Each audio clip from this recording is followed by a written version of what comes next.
Atif Dudaković. General je kojeg su uvažavali saborci, ali i neprijatelji na bojnom polju. General Armije Republike Bosne i Hercegovine Atif Dudaković komandovao je 5. korpusom od novembra 1993. pa do kraja agresije na Bosnu i Hercegovinu.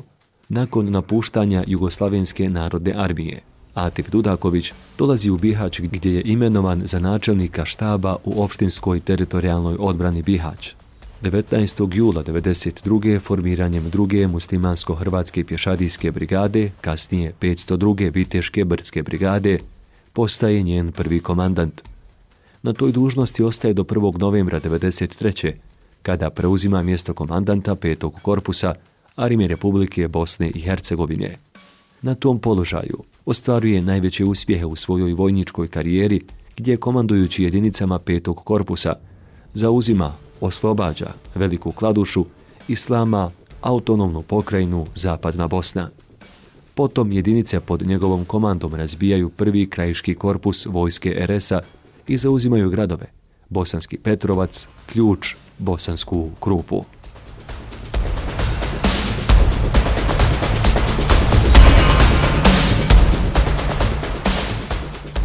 Na dužnosti komandanta 5. korpusa ostaje do 28. novembra 1997. nakon reorganizacije Armije Republike Bosne i Hercegovine i HVO-a i formiranjem zajedničke vojske Federacije Bosne i Hercegovine, obavljao je i funkciju komandanta zajedničke komande Vojske Federacije Bosne i Hercegovine. 5. korpus je u završnoj fazi rata bio u centru pažnje ne samo u Bosni i Hercegovini, nego i na prostoru cijele bivše Jugoslavije. Priznat po odlučnosti, hrabrosti i odvažnosti naroda Krajine. Okruženje od 5 srpskih korpusa, 6. Abdićev, uobličen u operativnu grupu Pauk sa generalom Miletom Novakovićem, doživjeli su poraz.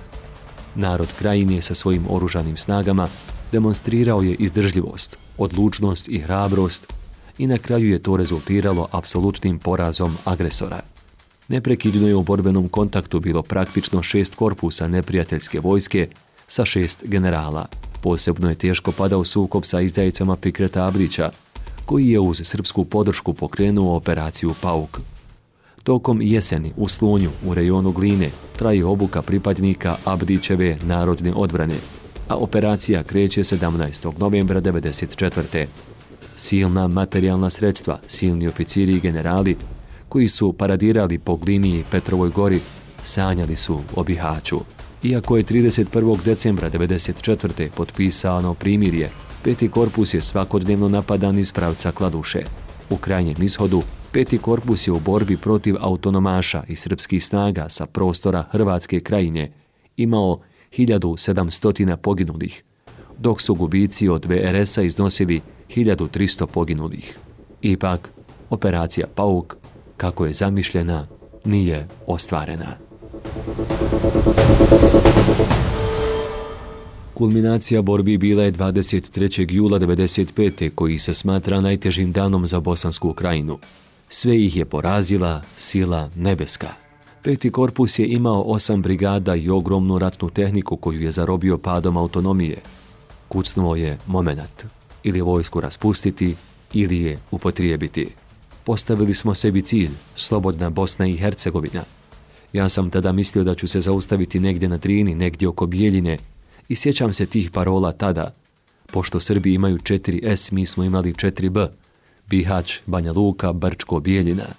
Sunce se sa istoka rađa, a sloboda bosanska, eto, izgleda kreće sa zapada, rekao je jedne prilike general Atif Dudaković. Operacija Sana 95 bila je posljednja vojna operacija Armije Republike Bosne i Hercegovine tokom srbo-četničke agresije na Bosnu i Hercegovinu. Nakon temeljnih priprema, operacija je započela 13. septembra 95. tačno u 6 sati.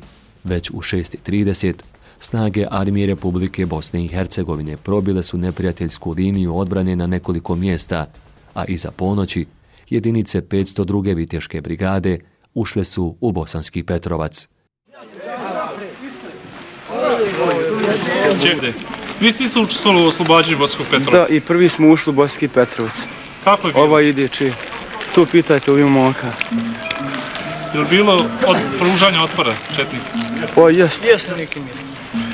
Dan poslije, komandant 5. korpusa general Atif Dudaković naredio je da se krene prema Ključu. U oslobađanje grada krenuli su pripadnici 510. oslobodilačke brigade, koji su vodili uspješne borbe na pravcu Begova Glava, Veliki Ljutoč, Dubovsko Vrtoče, Bosanski Petrovac. Pješačeći punih 11 sati, prešli su 40 km i sve vrijeme vodili borbe sa agresorom. Ova jedinica osiguravala je lijevo krilo, čime je omogućeno napredovanje 517. slavne brdske brigade prema Sanskom mostu, a 510. slavna i 501. slavna brdska brigada krenule su prema Ključu. Nakon žestokih borbi na Laništu, u Velagićima i u Pudinom Hanu, oko 21 sat, jedinice 501. i 510. brdske brigade pobjedonosno ulaze u Ključ.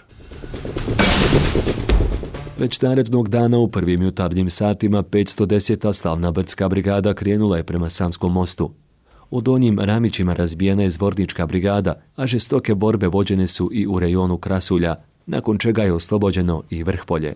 Preko Drvara stizala i legendarna 17. viteška krajiška brigada iz sastava 7. korpusa Armije Republike Bosne i Hercegovine, na čijem je čelu bio general Mehmed Alagić. Bilo je pitanje trenutka kada će se spojiti dva korpusa i dva krajiška generala, dva heroja. Period od 18. septembra do 10. oktobra karakterističan je po tome da su srpske snage svim raspoloživim ljudstvom uz angažovanje artiljerije i oklopno mehanizovanih snaga pokušavali sve vrijeme zaustaviti nadiranje jedinica Armije Republike Bosne i Hercegovine. Neprekidno vodeći borbe, uvečer 9. oktobra oko 23:30 dijelovi 502. viteške brdske brigade i 5. korpusa prešli su most na rijeci Sani i ušli u centar grada. Neprijatelj je još pružao žestok otpor iz gradske pošte, međutim, ne dugo. Neposredno nakon oslobođenja grada, sa drugih pravaca, vodeći neprekidne borbe, pristižu i drugi dijelovi jedinica iz sastava 5. i 7. korpusa Armije Republike Bosne i Hercegovine. Operacija Sana 95 odvijala se tokom septembra i oktobra 95. u seriji kontranapada bosanske i hrvatske vojske, nakon što je hrvatska vojska okončala operaciju Oluja u Republici Hrvatskoj. Nakon uspješne inicijalne faze i izuzetno brzog oslobađanja Sanskog mosta, operacija Sana je završena zbog potpisivanja Dejtonskog mirovnog sporazuma i završetka agresije. Obavještajni podaci govorili su da su stvoreni izvanredni preduvjeti za oslobađanje Bosanskog Novog, Prijedora, Bosanske Gradiške, Bosanske Kostajnice i Banja Luke, ali je uslijedilo potpisivanje Dejtonskog sporazuma. U operaciji Sana 95 učestvovali su i pripadnici 1., 2., 3. i 4. korpusa, te gardijska brigada i jedinica Crni Labudovi, koje su bile pod neposrednom komandom Generalštaba Armije Republike Bosne i Hercegovine. Operacija Sana 95 ostaje zapis u historiji kao primjer koordinisane vojne sposobnosti, odlučnosti i zajedništva u odbrani domovine. Sloboda koju su tada oslobodili borci još uvijek nosi težinu žrtve i višegodišnje borbe za Bosnu i Hercegovinu. Ja sam vojnik koji ne pregovara. Ja izvršavam naređenja, drugi pregovaraju. Zar sa zločincima pregovarati?